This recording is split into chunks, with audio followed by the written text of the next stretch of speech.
Tapos na sila mag-harvest. 18 sacks. Wait lang. Pa tayong bayabas dito. Kuya tayo.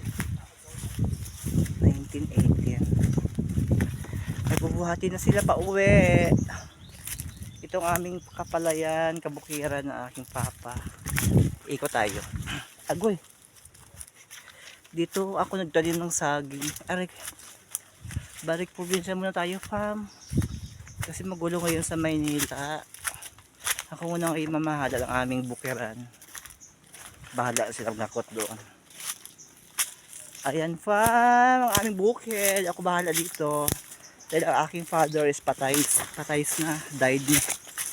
So ako lang ang single. So ako ngayon mag-alaga ng bukid namin. Nagbibilangan pa sila doon. Magbibilangan sila ng palay.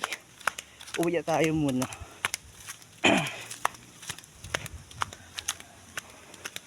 Nang usagi kong report tayo sa ating nanay. 10 minutes going my house. Going shut down my battery. Galing ako sa aming palayan, nag-final harvest sila. 19 ang nakuha nila -1 dahil yung isang sako is para sa asa, mga manok. So 18 na lang natira. 18 and a half.